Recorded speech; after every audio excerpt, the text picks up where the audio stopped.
अस्सलाम वालेकुम।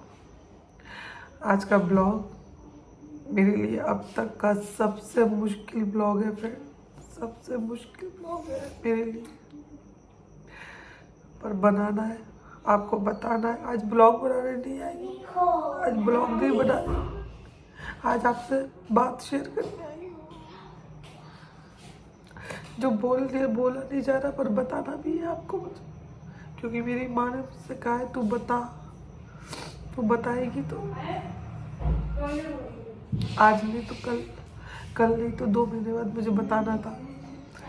मैं ब्लॉग बनाती हूँ, आपको हर बात शेयर करती हूँ, तो करना था फ्रेंड।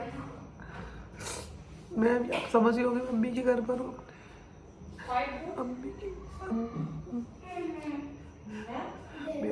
मेरे को आपसे बात करनी है। मेरे जो पापा है ना, मेरे पापा चले गए मुझे छोड़ के।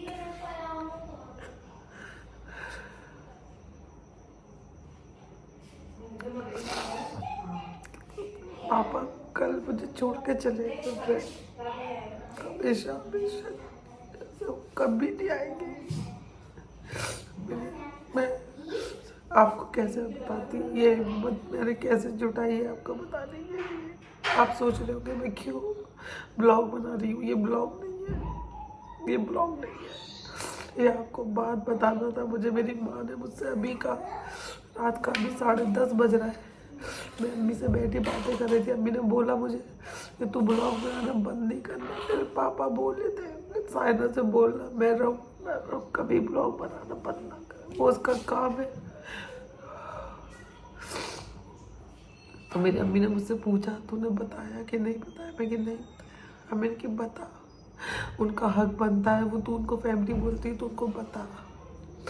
इसीलिए मैं आपको बता रही हूँ। मेरे पीछे पापा का पलंग देख रहा, उस पर पापा लेटा करते थे, वो पलंग हमेशा हमेशा के लिए खाली हो गया। पलंग मेरे पापा का। अब मैं आपको बताती हूँ पूरी बात। सब कुछ ठीक था, मैंने ब्लॉग बनाया था, वो अपलोड नहीं किया। मैं अपनी शादी की सालगिरह ऐसे हम लोग 16 में सेलिब्रेट कर रहे थे, क्योंकि ऐसा कुछ भी नहीं था फ्रेंड। कोई औलाद अपने बाप के बारे में, माँ बाप के बारे में बुरा नहीं सोचती। बीमार थे पापा, पर हमको लग रहा था पापा ठीक हो जाएंगे, कमज़ोर है, टाइम लगेगा, वक्त लगेगा। मेरी बात होती थी रोज़ रोज़ फ्रेंड 10 के बजे, कभी 11 बजे रात को, कभी दिन में, कभी सुबह। उनका फ़ोन आता रहता था, वो मुझसे बात करते रहते थे। बात उस रात के 1:30 बजे, रात के 2 नवंबर मेरी शादी की सालगिरह लग चुकी थी। तो हम लोग अपना केक वगैरह काट रहे थे। जो ब्लॉग मैंने अपलोड किया है, बनाया है, वो आपको किसी दिन इंशाल्लाह कभी किसी दिन शेयर करूँगी। तो रात के 1:30 बजे मेरे भाई का फ़ोन आया, लेकिन उससे पहले रात के 12 बजे मेरे पापा से मैंने पापा को वीडियो कॉल किया था। पापा की तबीयत ठीक नहीं थी, लेकिन पापा ने मुझे देख रहे थे, तो मुझे ऐसे ही लग रहा था कि हाँ पापा तो अभी कमज़ोर है, ठीक हो जाएंगे। मैंने कहा अम्मी तो पापा को ना कैल्शियम की बोतल चढ़ा दो, पापा को बोतल चढ़ जाएगी तो पापा को ताकत आएगी, तो पापा बैठ जाएगी। अम्मी ने कहा ठीक है। कैल्शियम की बोतल मंगाई, इंजेक्शन्स मंगाए, कंपाउंडर आया घर पे, पापा को बोतल लगाई। मैंने पापा को वीडियो कॉल किया, पापा ने मुझे देखा। मेरी पापा ने मुझे देखा, फिर करवट ले ली, फिर देखा, फिर करवट ले ली। उसके बाद पापा को बोतल चढ़ी।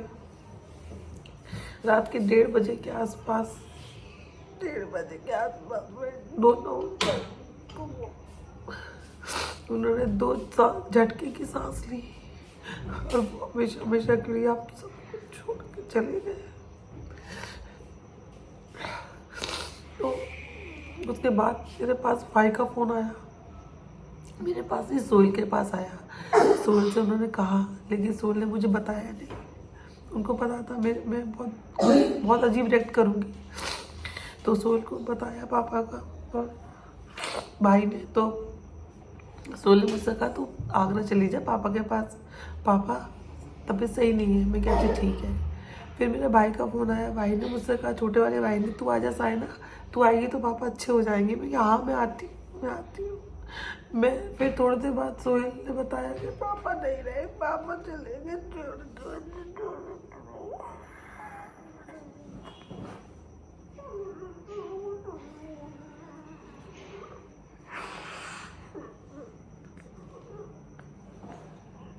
सॉरी फ्रेंड, बात नहीं कर पा रही थी। तो फिर सोहेल ने मुझे बताया, मैं एकदम से, मुझे कुछ सुनाई नहीं दिया, मैंने बहुत अजीब रिएक्ट किया। अपने कबर्ड के सारे कपड़े मैंने निकाल के बाहर फेंक दिए। मेरे सोल में जल्दी से आप मेरा कपड़े ऊपर डाल दो, मैं निकलती हूँ साथ को लेके, पापा अच्छे हो जाएंगे। क्योंकि पापा मुझसे बोलते थे तू आती है साइना तो मैं अच्छा हो जाता हूँ, और रोज़ तो मेरी बात होती थी, पापा मुझे बुला रहे थे, सोल मैं पापा से मिल के आती हूँ। मतलब वो दिमागी संतुलन बोलते ना फ्रेंड, जो हिलना बोलते वो हिल चुका था। ज़मीन, पैरों के नीचे ज़मीन कैसे निकलती है, कैसे खिसकती है, उस दिन मुझे एहसास हुआ था। तो फिर उल्टे सीधे कपड़े क्या डाले मुझे नहीं पता फ्रेंड। उसके बाद सोहेल मुझे बोल रहे थे सुबह जाना, मैं कि नहीं सोहेल, मैं नहीं रुकूंगी घर के अंदर, मैं नहीं रुक सकती हूँ, मुझसे नहीं रुका जाएगा, आप मुझे टैक्सी करा, ओला करा दो, मेरे फ्लाइट के टिकट बुक करा दो, मैं पापा के पास जाती हूँ, पापा अच्छे हो जाएंगे। वो मेरा दिल मानने को तैयार नहीं था कि पापा नहीं है, पापा मुझे छोड़ के जा चुके हैं। मेरा दिल इस बात को मानने को तैयार नहीं था। मुझे लग रहा था मैं जाऊँगी, मैं पापा से बैठूंगी, ऐसे माथे पे प्यार करूँगी तो अच्छे हो जाएंगे, मैं पापा का हाथ पकड़ूंगी तो पापा अच्छे हो जाएंगे, मैंने ये सोचा था। तो फिर साथ ने ओला बुक करी, ओला बुक करके मैं एयरपोर्ट आई। वहाँ पे मैंने टिकट बुक की, हुआ हो गया था, ऑनलाइन टिकट बुक कराया था एजेंट से। मेरी फ़्लाइट थी 6:30 बजे की, 8:30 बजे मैं आगरा आ गई थी। वहाँ से फिर मैं बाय कार मैं आगरा आ गई थी।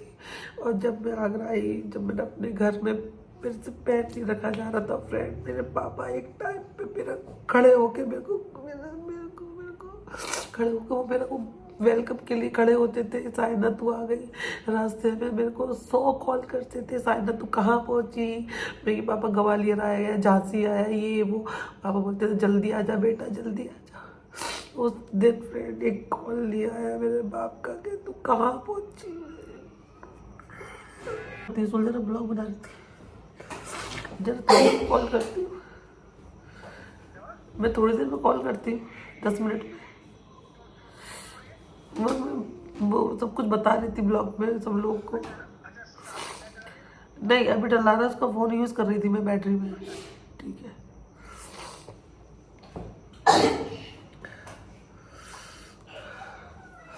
तो फिर घर पे आई ना फ्रेंड, सब तैयारी हो चुकी थी, सिर्फ मेरा वेट हो रहा था। पापा का गुस्ल हो गया था, पापा का कफन वगैरह सब तैयार हो गया था, सब पापा पूरा एकदम पापा को तैयार कर दिया था।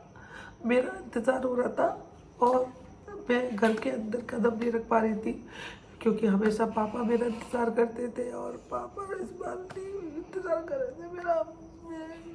मेरे को घर के अंदर कदम नहीं रखा जा रहा था फ्रेंड। मैंने एक्सेप्ट नहीं किया था कि मेरे पापा चले जाएंगे। मुझे पता था कि उनकी हालत ठीक नहीं, लेकिन मैंने यही सोचती थी, डॉक्टर बोलते थे कि हाँ वो कमज़ोर है, टाइम लगेगा थोड़ा सा, मैं कि पापा तुम बैठे रहो, हमारे लिए यही बहुत है। लेकिन घर बहुत भीड़ थी, घर भरा पड़ा हुआ था और मुझे सिर्फ जैसा लग रहा था कि पापा बोलने आ गई बेटा। तो फिर पापा देखा, बहुत रोए मेरे को मेरे भाइयों ने मेरे को संभाला, वो भी खुद बिखरे हुए थे फ्रेंड, उनका भी तो बाप गया था मेरे भाइयों का, वो भी रो रहे थे। मेरी अम्मी को मैं नहीं देख पा रही थी इस हाल में। मेरी अम्मी ने मेरे पापा को बहुत मेहनत करी है फ्रेंड, बहुत, मतलब मैं वर्डों में अल्फाजों में नहीं बता सकती। मेरी अम्मी को मैं नहीं देख पा रही थी उस हाल से। फिर चले गए पापा अपना सफ़र तय करने कब्रिस्तान की तरफ और अल्लाह की तरफ। ये ब्लॉग नहीं है, ये ब्लॉग नहीं है फ्रेंड, ये एक बात है जो मैं आपसे करने आई हूँ। पापा की तीजे की न्याज हुई है, अभी 9वीं की न्याज है। तो आप लोग जितना कुरान शरीफ पढ़ के मुझे दे सकते हो, तस्वीर दे सकते हो, यहाँ पे भी पढ़ाई कर रही है, लेकिन आप भी तो फैमिली हो ना, आपके भी तो वो मेरे पापा है, जैसे वो आपके भी तो है। उनके लिए सबसे बड़ा तोहफा मैं उनको सिर्फ पढ़ाई दे सकती हूँ। आप जितनी आपसे तस्वीर पढ़ी जाए, कलमे पढ़े जाए, यासीन पढ़ी जाए, कुरान शरीफ पढ़ी जाए, आप प्लीज़ मुझे पढ़ के मेरे पापा के लिए कमेंट पे लिख के देना कि आपने इतनी ये दुआएं पढ़ी है। फिर वो 9वीं की न्याज में मैं पापा की बख्शवा देंगे हम लोग न्याज में। तो प्लीज़ प्लीज़ प्लीज़ फ्रेंड, मेरे पापा को आप तोहफा दीजिए, उनकी मग़फ़िरत की दुआ कीजिए, उनको जन्नत में आला मकाम अता हो, वो अल्लाह ताला की कब्र को सुकून से और ठंडी हवा से भर दे, उनको हर एक गुनाह से उनको माफ़ कर दे और वो वहाँ सुकून से रहे। बहुत तकलीफ में थे, बहुत बीमार थे, शायद जो मुझे अंदाज़ा नहीं था, इसलिए बहुत तकलीफ में थे। लास्ट टाइम मैंने जब पापा को वीडियो कॉल किया था 12 बजे, तो मैंने आवाज़ लगाई पापा, उन्होंने मुझे देखा, बड़ी बड़ी आंखें करके देखा मुझे, उसके बाद नहीं देखा और कुछ बोले भी नहीं। वो लास्ट था वो पापा का। तो बस आप प्लीज़ जितना हो सकता है मेरे को कुरान शरीफ, दुआएं, सूरत जो भी आपको आती है, दुरूद शरीफ, कल भी आप मुझे कमेंट करना, तो मैं पापा के लिए बख्शवा दूंगी। बस इतना ही कहने आपसे आई हो फ्रेंड। मैं ब्लॉग नहीं डाल लेती तो आपको मेरी अम्मी ने मुझे बताया, मेरी अम्मी मैं ब्लॉग नहीं बनाऊँगी। अम्मी पापा नहीं, अम्मी क्या करूँगी, अब मेरे ब्लॉग के अंदर पापा कभी नहीं आएंगे। मैं ये सोचती, लेकिन अम्मी ने कहा कि तुम ब्लॉग नहीं। अम्मी बोली, पापा वो यही बोलते थे कि साइनों को तुम बोलना कभी बंद नहीं करे, और मैं हिम्मत करूँगी। मुझे काम करना है, मुझे बहुत काम करना है अपनी माँ के लिए। अपनी माँ के लिए मुझे बहुत काम करना है, मुझे बहुत मेहनत करनी है अपनी माँ के लिए, और मैं करूँगी। तो बस मेरी अम्मी बैठी है, वो इद्दत में है ना, इसलिए मैं आपके सामने नहीं ला सकती। उन्होंने मुझे हिम्मत दी, बोली तुम बात कर, तुम बात कर। मेरी अम्मी मैं नहीं कर पाऊँगी, तेरी कर। तो बस इतना आपसे कहने आई हूँ। तो बस मेरे पापा मुझे छोड़ के जा चुके, वो कभी किसी में नजर नहीं आएंगे।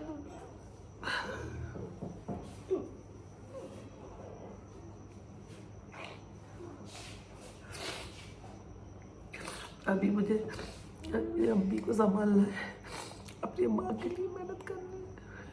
मेरे पास अभी एक जो हीरा बचा है, एक हीरा जा चुका है और एक हीरा बचा है ना मेरी माँ, उसके लिए मुझे बहुत करना है, बहुत मेहनत करनी है फ्रेंड। और आप लोग का सपोर्ट चाहिए, प्यार चाहिए, और आप लोग की मुझे हिम्मत चाहिए। प्लीज़ मुझे हिम्मत देना, प्लीज़ मुझे हिम्मत देना फ्रेंड। मेरे को गलत मत समझना, कुछ बुरा मत बोलना फ्रेंड, कुछ मत बोलना, बस हिम्मत देना। अल्लाह हाफिज़। प्लीज़ कलमे वगैरह मुझे पढ़ के सेंड कर देना, कमेंट कर देना। मेरे पापा के लिए तोहफा देना, मगफिरत की दुआ करना नमाज में उनके लिए। हाफिज़।